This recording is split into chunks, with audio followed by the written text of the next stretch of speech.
नमस्कार दोस्तों, स्वागत है आपका अपनी YouTube channel study easy code में।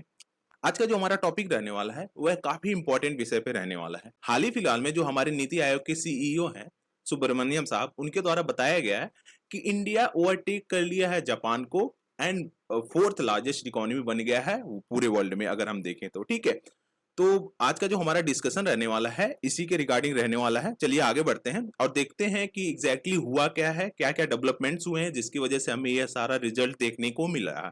ठीक है, अगर देखें तो जो नीति आयोग का गवर्निंग काउंसिल है उसका मीटिंग था 25 मई 2025 को। जो 10th नीति आयोग का गवर्निंग काउंसिल का मीटिंग था 25 मई को। उस टाइम पे जो हमारे सुब्रमण्यम साहब है, BVR सुब्रमण्यम साहब, जो सीईओ हैं नीति आयोग के, उनके द्वारा अनाउंस किया गया है कि इंडिया ने ऑफिशियली ओवरटेक कर लिया है जापान को और फोर्थ लार्जेस्ट इकोनॉमी बन गया है पूरे वर्ल्ड में। अगर हम नॉमिनल जीडीपी के टर्म्स में देखें तो, मतलब जो करंट प्राइस है उसके रिस्पेक्ट में बात कर रहे हैं। मतलब ये है कि नॉमिनल जीडीपी के टर्म्स में अगर देखें तो इंडिया फोर्थ लार्जेस्ट इकोनॉमी बन गया है जापान को ओवरटेक करके। ठीक है, उनके द्वारा एक स्टेटमेंट दिया गया है, we are fourth largest economy as we speak, this is IMF data, India today is larger than Japan. Basically ये सारा जो स्टेटमेंट दिया गया उनके द्वारा, ये कहीं ऐसे तुक्के में नहीं दिया गया। हाल ही फिलहाल में इंटरनेशनल मॉनेटरी फंड के द्वारा जो वर्ल्ड इकोनॉमिक आउटलुक का रिपोर्ट रिलीज किया गया है, उस बेसिस पे सुब्रमण्यम साहब ने ये बोला है कि इंडिया फोर्थ लार्जेस्ट इकोनॉमी बन गई है पूरे वर्ल्ड में। ठीक है, एंड अगर जो अदर कंट्रीज हैं बेसिकली पूरे वर्ल्ड में, उनकी रैंकिंग देखें तो IMF डाटा के अकॉर्डिंग जो टॉप 10 इकोनॉमीज हैं 2025 में, उनके नाम हैं कि like United state of America, जिसका अगर देखें तो करंट प्राइस, जीडीपी जो करंट प्राइस है उसका 30.51 ट्रिलियन डॉलर है। कितना? 30.51 ट्रिलियन डॉलर है। कहीं ना कहीं इतने डॉलर की इकोनॉमी है। वहीं चाइना सेकेंड नंबर पे है विथ 19.23 ट्रिलियन डॉलर की इकोनॉमी। ठीक है, जर्मनी 4.74 पे है अगर हम देखें तो, और हमारा इंडिया है 4.19 ट्रिलियन डॉलर पे। ठीक है, अगर इसके अकॉर्डिंग देखें तो जल्दी ही कहीं ना कहीं हम जर्मनी को भी सरपास कर सकते हैं। उसके बाद देखें तो जापान है 5th नंबर पे, जिसको हमने रिसेंटली सरपास किया। फिर उसके बाद यूनाइटेड किंगडम है, France, Italy, Canada, Brazil. Brazil 10th number पे है। ठीक है, अगर हम देखें तो इंडिया फोर्थ लार्जेस्ट इकोनॉमी बन गया है पूरे वर्ल्ड में in terms of nominal GDP. ठीक है, हालांकि जो अगर देखें नंबर्स देखें बेसिकली जो कितने पॉइंट से सरपास किया है जापान को इंडिया ने, वह काफी कम है। हाँ, काफी कम है, बट कहीं ना कहीं ये एक पॉजिटिव आउटकम शो कर रहा है जो हमारा इकोनॉमी ग्रोथ कर रहा है। ठीक है, various scheme government of India के द्वारा लॉन्च की जा रही है सो दैट जो हमारा पाथ ऑफ ग्रोथ है बेसिकली वो है एक पॉजिटिव वे में रहे। कोविड आया था जब, कहीं ना कहीं पूरा कंट्री डिसबैलेंस्ड हो गया था, पूरे वर्ल्ड की इकोनॉमी डगमगा गई थी। और अगर देखें इंडिया, ऑब्वियसली इंडिया कहीं ना कहीं एक अच्छे पाथ पे है उसके बाद से। प्रोजेक्टेड ग्रोथ देखें और जो इकोनॉमिक आउटलुक के द्वारा कहीं ना कहीं बताया गया बहुत सारे, तो IMF अप्रैल जो 2025 में world economic outlook report release किया गया था, उससे बस ये नहीं पता चल रहा कि इंडिया फोर्थ प्लेस पे प्लेस्ड है, मतलब कहीं ना कहीं इंडिया फोर्थ इकोनॉमी बना है। उसके साथ साथ यह भी है कि जो हमारा ग्रोथ है ना, जो हमारा ग्रोथ है वह एक पॉजिटिव रास्ते पे है। मतलब ऐसा कुछ नहीं है कि हम फ्यूचर में फिर से उससे नीचे हो सकते हैं या फिर कुछ। ऑब्वियसली अगर जापान अच्छा कर रहा है तो ऑब्वियसली जापान ओवरटेक कर सकता है इंडिया को, बट अभी रिसेंट टाइम में हमारा जो ग्रोथ है वह काफी अच्छा चल रहा है। अगर यहाँ पे देखें तो इंडिया का जो नॉमिनल जीडीपी है 2025-2026 के लिए, वह प्रोजेक्टेड है 4.287 ट्रिलियन डॉलर। ठीक है, वहीं अगर हम जापान का देखें तो it is around 4.16 trillion dollar. ठीक है, तो ज्यादा आप गैप नहीं देख पा रहे हो इसमें, देख रहे हो ना, ज्यादा गैप इसमें हमें नहीं देखने को मिल रहा है। तो बेसिकली ये है कि कहीं ना कहीं हम एक अच्छे रास्ते पे हैं। और जो एक्सपेक्टेड ग्रोथ है हमारा आने वाले 25-26 में, वह बताया जा रहा है कि 6.2 रहने वाला है 2025 में और 6.3 रहने वाला है 2026 में। ठीक है, एंड अगर देखिए जो जो हमारा ये ग्रोथ है वह फास्टर है अदर मेजर ग्लोबल इकोनॉमी से। ठीक है, अगर हम ग्लोबल इकोनॉमी से कंपेयर करें तो हमारा जो ग्रोथ है वह काफी ज्यादा है। और ये क्यों आ रहा है? देखो, पहले तो strong private consumption, particularly in rural areas. जब से ई सर्विसेज आए बेसिकली, ठीक है, अमेजोन हो गया, फ्लिपकार्ट हो गया, तब से कहीं ना कहीं जो कंजम्पशन पैटर्न है हमारे रूरल एरियाज में सिग्निफिकेंट लेवल पे चेंज देखा गया है। ठीक है, रूरल एरियाज में आपको कहीं जाना नहीं, ऐसे जो भी चीजें आपको मेट्रोपॉलिटन सिटीज में अवेलेबल हैं, सिटीज में अवेलेबल हैं, रूरल एरियाज में भी वो इजीली अवेलेबल हैं जब से कहीं ना कहीं ई कॉमर्स वाले आए हैं, मतलब अमेजोन फ्लिपकार्ट वाला जब से चीजें आई हैं तब से कंजम्पशन पैटर्न हमारा काफी सिग्निफिकेंट लेवल पे चेंज होता हुआ दिखा है रूरल एरियाज में। ठीक है, उसके साथ साथ अगर देखें तो हमारा जो यंग पॉपुलेशन है 65% हमारा यंग पॉपुलेशन है, समझ रहे हो, this is a huge number. 65% हमारा यंग पॉपुलेशन है, यह भी कहीं ना कहीं एक मेजर रोल प्ले करता है कंट्री की ग्रोथ में, क्योंकि ऑब्वियसली वर्क फोर्स जो हमारा है काफी ज्यादा है, ज्यादा मेहनत करेंगे, ज्यादा काम करेंगे तो ऑब्वियसली कंट्री ग्रोथ होगा। ठीक है, उसके साथ साथ जो digital and manufacturing sector expand कर रहा है वह भी एक काफी इंपॉर्टेंट रोल प्ले कर रहा है कंट्री के ग्रोथ में। ठीक है, एंड सुब्रमण्यम साहब के द्वारा यह भी बताया गया है, अगर जो चीजें हम फॉलो करते हुए आ रहे हैं, ठीक है, जो भी रिफॉर्म्स हमने मेड किए हैं अभी तक, उसको अगर पॉजिटिव वे में हम मेड कर रहे हैं, अगर सारी चीजों को हम पॉजिटिव वे में लेके चल रहे हैं, तो हम थर्ड लार्जेस्ट इकोनॉमी बन सकते हैं 2027-28 तक।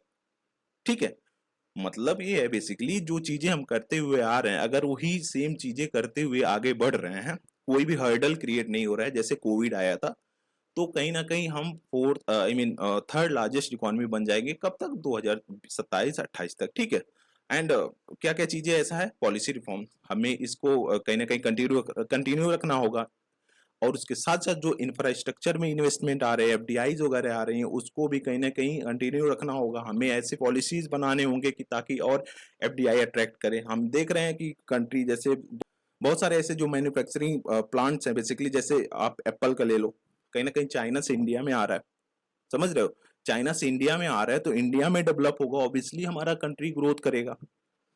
ठीक है, फिर उसके बाद ट्रेड एंड इनोवेशन कहीं ना कहीं जो हो रहा है वेरियस सेक्टर्स में, वो अभी एक काफी इंपॉर्टेंट रोल प्ले कर रहा है इस सब चीजों को इंक्रीज करने में, मतलब कंट्री का ग्रोथ को इंक्रीज करने में ट्रेड एंड इनोवेशन जो है बेसिकली ये अभी एक काफी इंपॉर्टेंट रोल प्ले कर रहा है, तो हमें इसको भी कंटिन्यू करना है। ठीक है, यहाँ पे दिया है, if we stick what is being planned, it's matter of 2 to 3 years we would become the third largest economy. ठीक है, वी आर सुब्रमण्यम साहब ने बोला, जो चीजें हमने प्लान किया हुआ है अगर हम उसी पे स्टिक रहते हैं तो 2 से 3 साल में हम थर्ड लार्जेस्ट इकोनॉमी बन जाएंगे पूरे वर्ल्ड में। ठीक है, आगे बढ़ते हैं, और जो ये सारी चीजें हो रही हैं, जो ये सारे डेवलपमेंट्स हो रहे हैं, उसका क्या रिजल्ट रहने वाला है, बेसिकली क्या है, इंडिया पे क्या इम्पैक्ट पड़ने वाला है इसका, इंडिया का अगर देखें तो ग्लोबल लेवल पे क्या सिग्निफिकेंस रहने वाला है, उसके रिगार्डिंग देखें तो फोर्थ लार्जेस्ट इकोनॉमी होने के बाद वेरियस इम्प्लीकेशंस है। पहला तो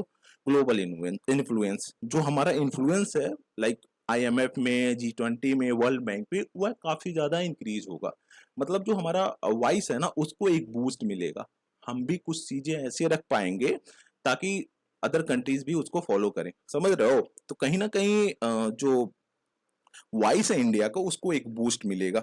उसके साथ साथ इन्वेस्टर का कॉन्फिडेंस बिल्डअप होगा, इन्वेस्टर्स का कॉन्फिडेंस बिल्डअप होगा तो कहीं ना कहीं हमारे कंट्री में एफडीआई आएगा, और एफडीआई आ गया तो ऑटोमेटिकली ग्रोथ इंश्योर होगा, समझ रहे हो, single long term growth potential and economic stability कहीं ना कहीं ये इंश्योर करता है अगर इन्वेस्टर्स का कॉन्फिडेंस बूस्ट हो रहा है तो। ठीक है, क्यों अदर कंट्रीज में नहीं जाते हैं, अगर जो इन्वेस्टर्स हैं, एफडीआई वगैरह है, हाँ, क्यों अदर कंट्रीज में नहीं जा रहे हैं, क्यों पाकिस्तान में नहीं जा रहे, ऑब्वियसली जा रहा है बट जो नंबर्स हैं वो काफी कम है ना, इंडिया के कंपैरिजन में जो नंबर्स हैं एफडीआई वगैरह का वह अदर कंट्रीज में काफी कम है।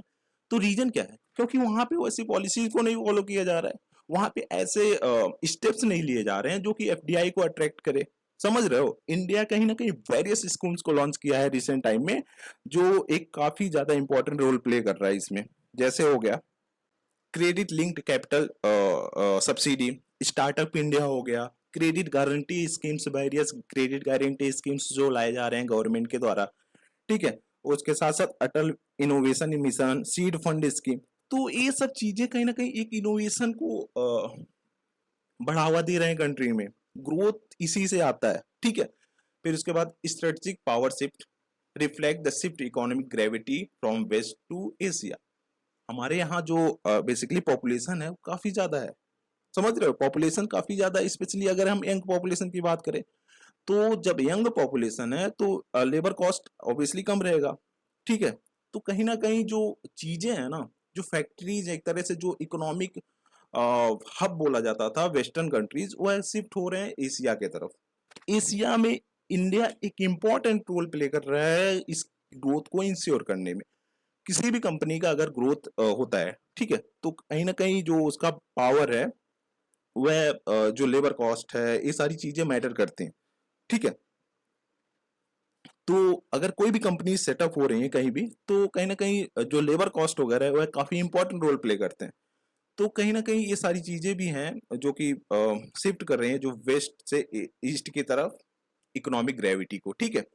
फिर इसके बाद domestic aspiration support India's goal to becoming developed country by 2047, ठीक है। हमने एक एम रखा है, हमने एक गोल रखा है कि हम अपने देश को एक डेवलप्ड इकोनॉमी बनाएंगे 2047 तक। 2047 तक हम एक डेवलप्ड इकोनॉमी बनाएंगे। उसमें बहुत सारे ऐसे फैक्टर्स हैं जो कि एक इंपॉर्टेंट रोल प्ले करते हैं, समझ रहे हो। हमें मतलब एज ए सिटीजन वो सारी चीजें अपने अंदर इनकलकेट करनी है। जो भी चीजें हैं कि एक डेवलप्ड इकोनॉमी कैसे बन पाएगा, वो सारी चीजें अपने अंदर इनकलकेट करनी है। जो भी चीजें इकोनॉमी कंट्री के डेवलपमेंट में है उसे हमें करना है, तभी ये सारी चीजें हम अचीव कर पाएंगे, ठीक है। तो कहीं ना कहीं अगर ये सारी चीजें होती हैं, कंट्री को एक पॉजिटिव वे में आगे बढ़ रहा है, ठीक है, फोर्थ लार्जेस्ट इकोनॉमी, तो कहीं ना कहीं हमारे सिटीजन भी इंस्पायर्ड होंगे ना। कहीं ना कहीं सिटीजन भी एक तरह से क्या बोल सकते हैं, गर्व फील करेंगे कि नहीं नहीं हमें कुछ ऐसा चीजें करना है ताकि हमारा कंट्री और आगे बढ़े, समझ रहे हो। तो ये सारी चीजें एक काफी ज्यादा वाइटल रोल प्ले करती हैं कंट्री के ग्रोथ में, अगर हम देखें तो, ठीक है। तो बेसिकली ये था इस न्यूज के बारे में। अगर इसका कंक्लूजन देखें तो फोर्थ लार्जेस्ट इकोनॉमी बने तो हैं, ऑब्वियसली बने हैं। अगर हम अदर कंट्रीज से कंपेयर करें जो हमारे ऊपर है, जैसे आप ले सकते हो यूएस से, जापान, सॉरी चाइना ले सकते हो, वो सब अभी इंडिया से बहुत आगे हैं भाई, समझ रहे हो। तो उस सब का टारगेट रखना है कि हमें उसको सरपास करना है। हालांकि इट्स वेरी डिफिकल्ट, बट नामुमकिन नहीं है, हमें उनको सरपास करना है, हमें उनसे ज्यादा ग्रोथ करना है, समझ रहे हो। तो this is very important for us, and I hope ये लेक्चर आपको पसंद आया होगा। अगर देखें तो एक क्वेश्चन हम देख लेते हैं। Consider following statement. फर्स्ट बोला है purchasing power parity exchange rate are calculated by comparing the price of same basket of goods and services in different countries. Let's say USA है, इंडिया है, ठीक है। ये बास्केट है, इसमें बिस्किट नमकीन जो भी चीजें हैं, लेट्स से 57 आइटम्स हैं, ठीक है। इंडिया में 57 आइटम्स है, ए बी इसी में सेम आइटम्स। उसको कहीं ना कहीं कंपेयर किया जाता है किसमें, पीपीपी में, परचेजिंग पावर पैरिटी में। फर्स्ट स्टेटमेंट ये हो गया। सेकंड बोला है in terms of PPP dollar India is the 6th largest economy in the world. हमें इसमें से करेक्ट बताना है। बताओ कौन सा स्टेटमेंट करेक्ट है, आपको कमेंट सेक्शन में बताना है, ठीक है। तो बेसिकली एक क्वेश्चन हो गया, इसका मैं आंसर कमेंट सेक्शन में पिन कर दूंगा। Thank you for watching, please do like share and subscribe. Thank you guys.